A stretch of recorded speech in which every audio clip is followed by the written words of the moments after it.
Welcome back. Tomorrow is National Dog Day, and we know people around here really love their dogs, but what a great time to spoil them even more tomorrow, right? With me now is Laura Klink, Public Information Officer with Oregon Humane, and Tanya Roberts, the Director of Training and Behavior, and Odin. Hi, Odin. Odin is having a great time. He endorses National Dog Day. Oh, 100%. I bet.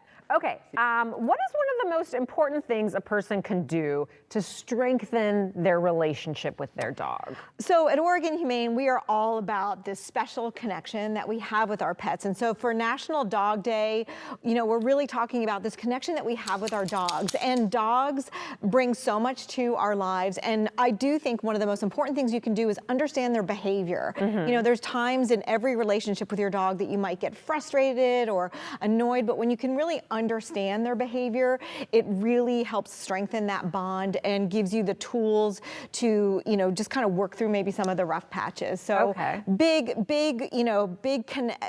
way to just strengthen that bond is by understanding their behavior. Okay, well, how do we do that? Do we do that through training? Well, luckily at Oregon Humane, we have Tanya, who is the Director of Training and Behavior. We have so many wonderful offerings at Oregon Humane. Yeah, we want people to really have fun when they're training with their dog. So yes, training is really important, but it shouldn't be frustrating for you or your pet. So we love to find ways to have people enjoy teaching them things whilst also having fun, and then both the dog and the person keep coming back for more training and enjoy it. So in the classes we have at the shelter, we often use some very low level agility equipment, so you can teach your pet to sit and then hop over a jump, and you can just see the joy in everyone's faces, like, look, I did it.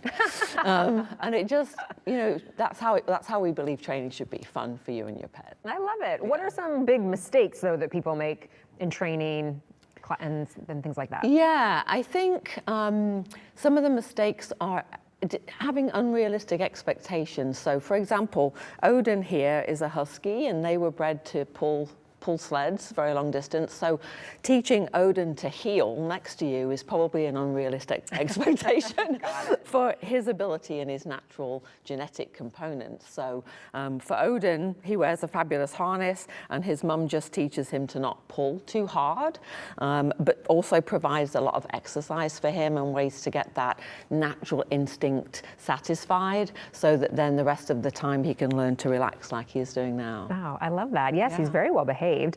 It's back to school season, which means your dog might be spending more time alone than they have been over the past few months. So what are some ways to reduce separation anxiety? Yeah, I know school's going back very soon, but the best way is to sort of plan ahead a little bit. So a couple of weeks before kids go back or your routine changes, it's really helpful to start thinking about how do we start doing the same things then as is going to happen in a couple of weeks.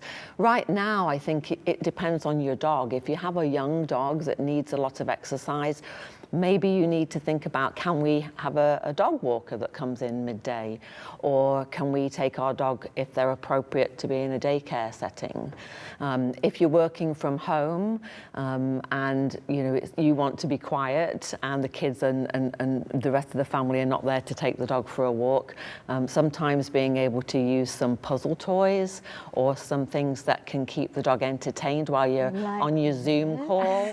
Yep, here's an example of a long-lasting food treat, and although he's pretty relaxed right now, this is going to give him something to do so that he can lick the can of wet food that's in there calmly while you're on your Zoom call and talking to people at work, rather than have a husky howling at you because they're bored and they've not been out for the walk that morning. Yeah. So. And real quick, you brought some other good toys. Yeah.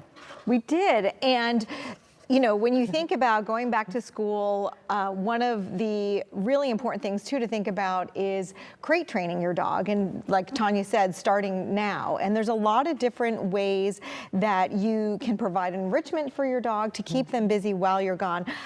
Paper towel holder, a little random, right?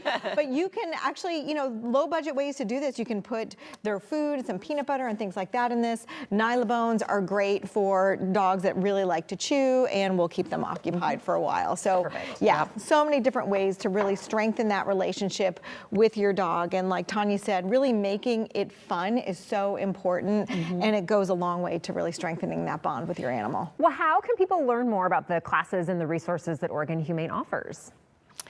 Yeah, On our website. website. Yeah. Wow. That was great.